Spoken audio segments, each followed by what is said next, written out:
It's the North Shore Drive podcast from the Pittsburgh Post-Gazette. I'm your host, Chris Carter. We got Brian Batko from the Pittsburgh Post-Gazette. I'm your host, Chris Carter. We got Brian Batko here because Steelers training camp is back. We're going to talk about what things were said when the Steelers arrived and how the first day of practice looked, from Kenny Pickett to the whole offense to standouts that caught us by surprise. All that here and more on the Friday episode of the North Shore Drive podcast.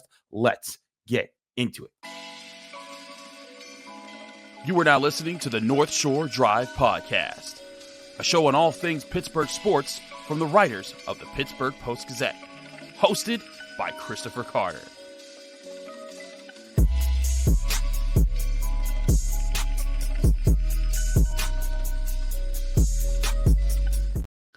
Hello and welcome to the North Shore Drive podcast. I'm your host, Chris Carter, here with Brian Batko, one of our esteemed Steelers beat reporters at the Pittsburgh Post-Gazette. Remember, you can find all the Post-Gazette's content at post-gazette.com, covering everything from sports to everything in Pittsburgh. But also, you can find from all of our podcasts on any podcasting app that you listen to or on YouTube. Like this video if you enjoyed. Subscribe to this YouTube channel to get our Monday, Wednesday, Friday episodes of the North Shore Drive podcast, as well as the daily content that comes out from the Post-Gazette. We also have tons of training camp content, daily videos coming from our reporters who are on the scene at Latrobe in Saint Vincent College.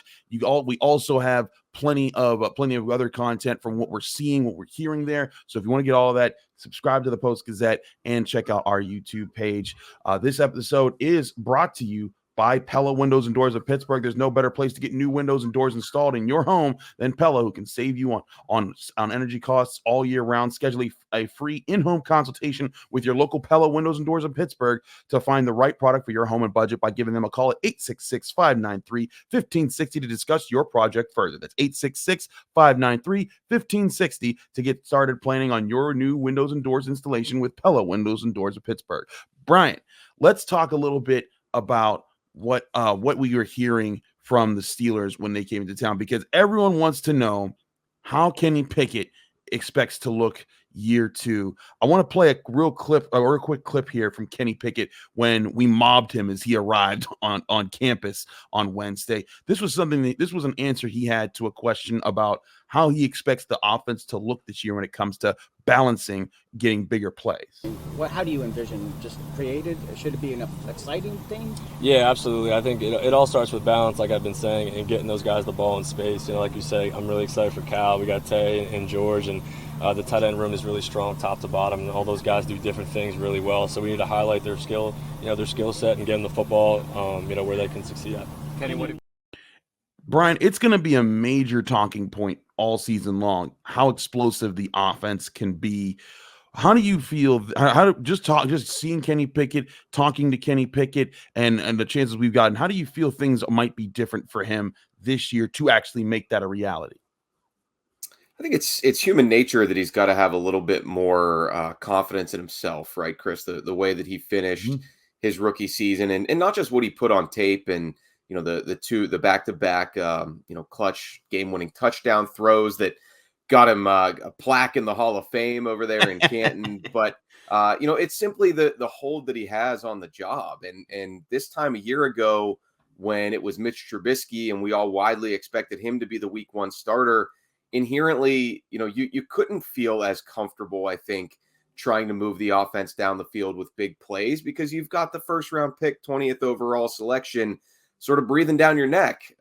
Pickett's in a vastly different situation this season, again, both for himself personally and just for QB1 of the Pittsburgh Steelers. So that's why I think there's a better chance that the Steelers will find that right balance between possessing the football, which was still the first, key that Mike Tomlin threw out there on Wednesday when he was asked what he wants to see from this offense in 2023, but also hitting some of those big shots down the field. And I know we're going to get into it a little bit.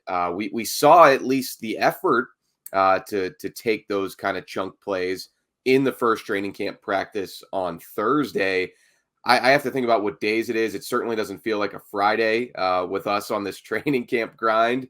It feels more like a Tuesday or something like that. But here we are. They're getting into it. And yeah, I guess that is kind of one of the main takeaways for me from day one, is that you're not seeing the linemen in pads. You're not seeing the physical inside run plays that will that we'll get to next week. But I think you are seeing a little bit of a philosophical shift, because I remember this time last year, Chris, I feel like all the quarterbacks, Trubisky, Rudolph, Pickett, they were talking about how the defense was doing a good job keeping a lid on it in camp when they were practicing against each other.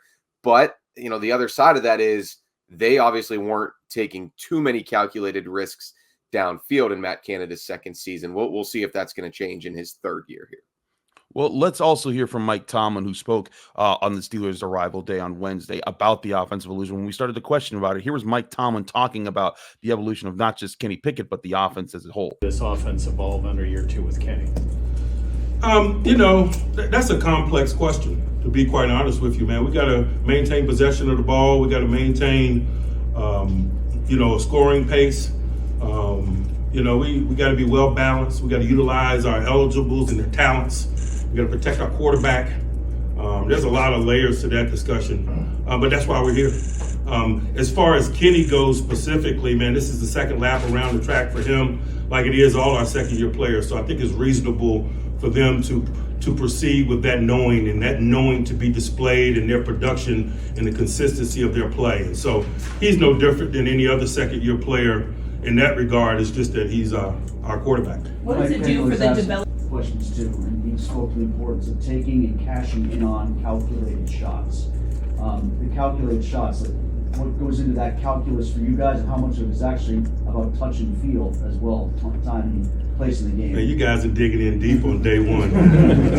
Hey, we want to be explosive. We want to get yards in chunks, and I guess that's what he's speaking to. But we also want to possess the ball and control the flow of the game. And so we got to do all things if we want to be a dominant group, and that's a component of it. We weren't explosive enough a year ago in terms of chunk plays, and so there's a focus there. Mike. So that's basically just that Mike Tomlin's going to be getting into a lot. He wants to see the bigger shots at some point, but it also has to come at the right times. And I think that's one of the magical things of football, is figuring out when that is, because it sounds easy to just say, hey, take a big shot downfield, Brian. But in today's NFL, with all the athletes that are out there on defense, especially in the secondary, that can lead to turnovers. And this is still, as much as people are excited about Kenny Pickett, this is still a team that's going to be led by a defense that's going to be, I think, one of the better ones in the NFL, and is priming itself to be able to run the ball and control the clock more, so that the defense can win you more games.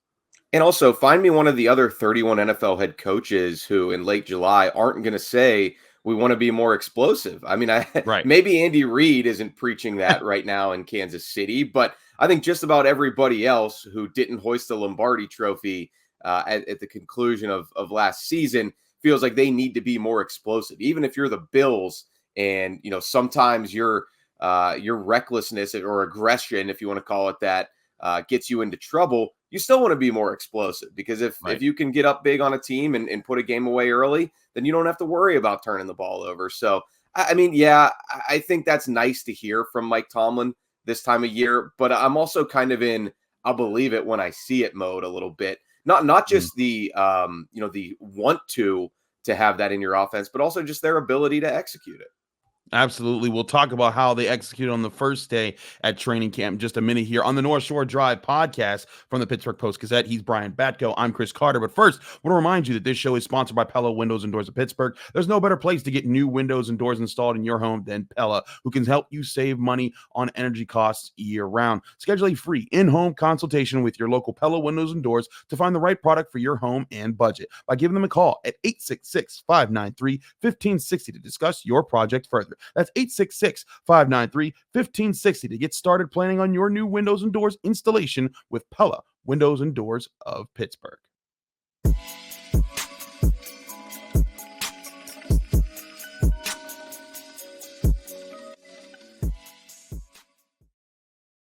Back here on the North Shore Drive podcast from the Pittsburgh Post-Gazette, I'm your host, Chris Carter. We've got Brian Batko with us talking Steelers training camp. Day one is in the books as far as actual practicing, Brian. And let's talk about what you thought, how Kenny and the offense looked a little bit. They got out there. I thought they took some more shots for sure in the first day. In fact, the first pass was a deep ball to George Pickens that Patrick Peterson knocked away, but that wasn't the only deep ball that was thrown. How did you think that they looked, just thinking back, comparing it to how this group looked last training camp? Well, it's a little bit of apples to oranges because Kenny Pickett wasn't running with that first group. But, I think back to just him from this time a year ago in Latrobe. I think there were a lot of us who were just being quite blunt that he didn't look good in his early practices. I mean, and that's to be expected. It seemed like the game was moving pretty fast for him as a rookie, taking his first training camp snaps. I'm sure there had to be a little bit of natural jitters, even for a guy as calm, cool, and collected as Kenny Pickett when you're out there in Latrobe, Saint Vincent College, being swarmed by fans.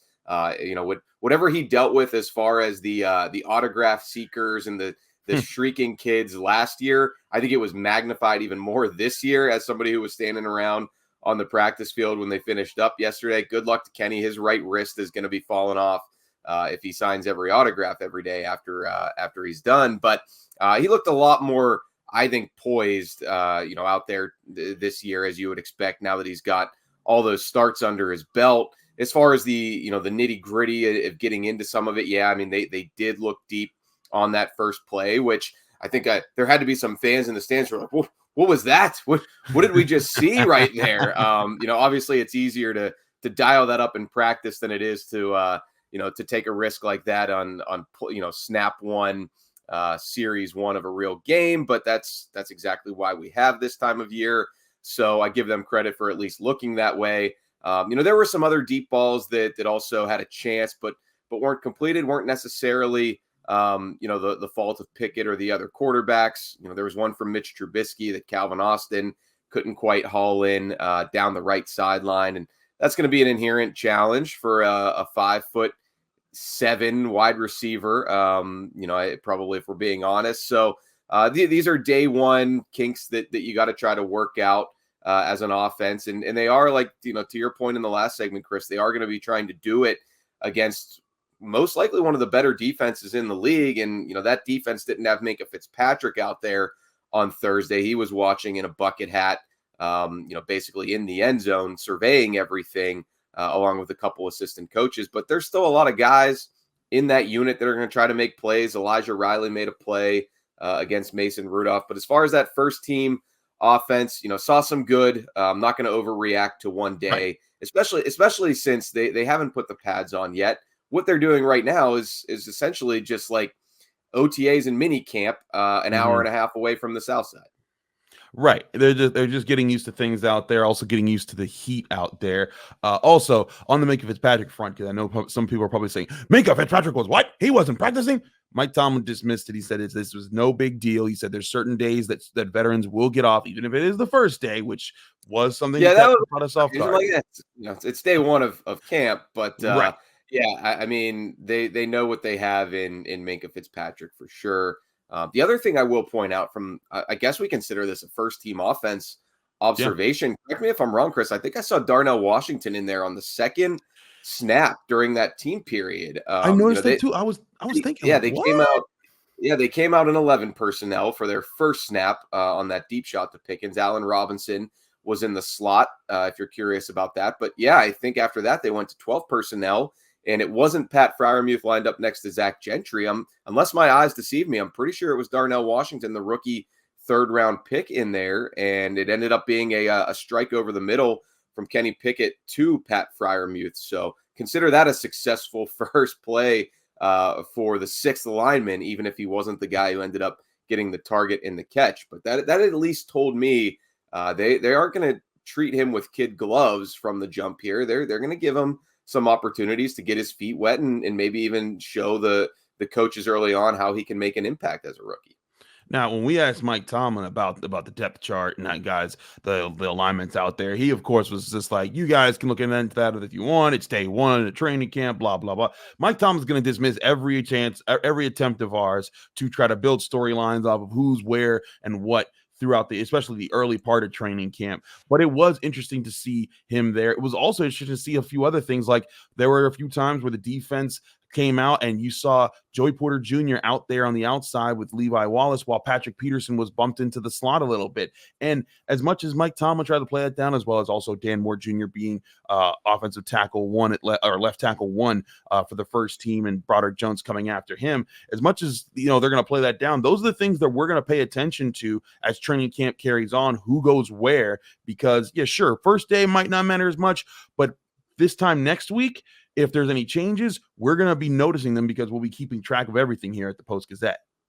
Yeah, I mean, I believe him to an extent. I think, stuff like Duke Dawson getting reps with the first team at slot corner. I mean, that's what it is. Happen. They're going to rotate. They're going to rotate a ton on the back end and just see who's giving them, the best looks at, safety and the slot, outside corner, all that stuff, defensive line.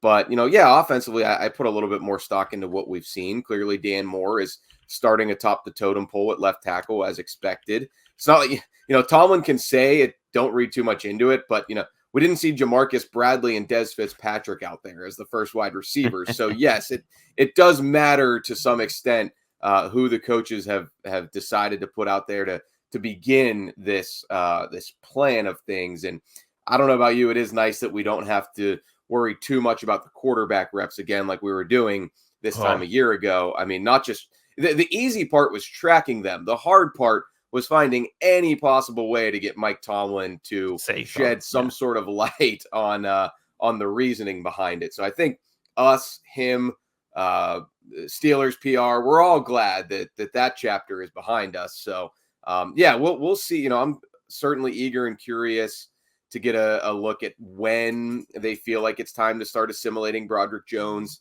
into the starting work more. We saw it a little bit in OTAs in minicamp, as both he and Dan Moore Jr. confirmed.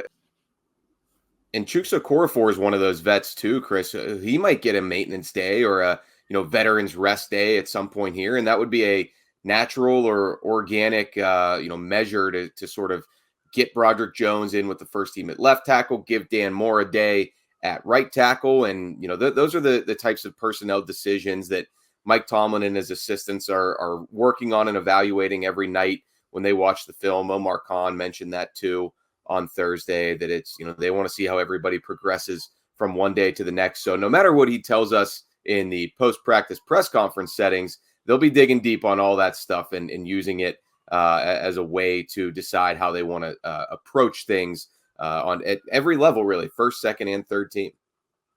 I agree. It's going to be something to note. I want to talk more about other players and how they looked in the first day of training camp and what we're looking forward to seeing this weekend as we get through the rest of the Friday. They practice the second day, and then Saturday and Sunday they finish out their first group. Then they have a day off Monday, and then Tuesday they're right back at it next week. We'll talk more about that in the third segment here of the North Shore Drive podcast from the Pittsburgh Post-Gazette. But before we do that, I want to talk to you guys about GameTime.co, one of our great sponsors. We're buying tickets to your favorite events shouldn't be stressful, and especially it won't be stressful if you download Game Time, the fast and easiest way to buy tickets for all sports, music, comedy, and theater events near you. You can download the Game Time app today, and they'll get you killer deals on last-minute tickets, even with their best price guarantee, so that you can stop stressing over the tickets and start getting hyped for the fun that you're about to have.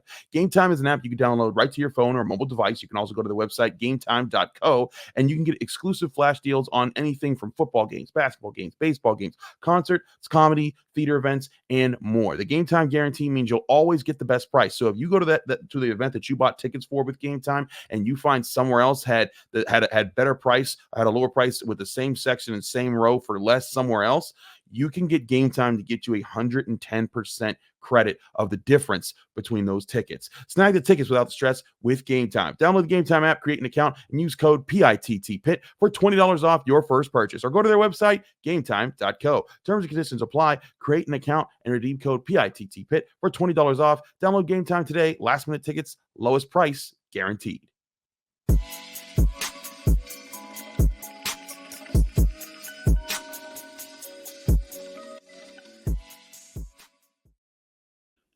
Back here on the North Shore Drive podcast from the Pittsburgh Post-Gazette, I'm Chris Carter. He's Brian Batko.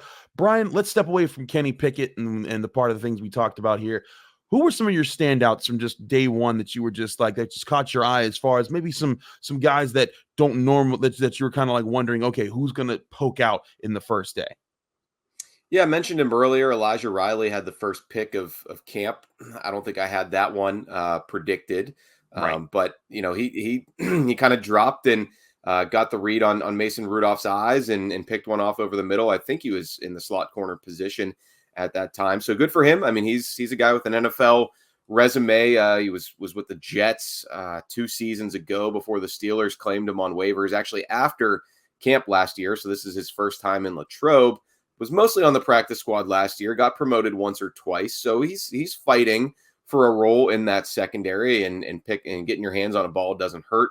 Miles Boykin had a really nice catch along the sideline.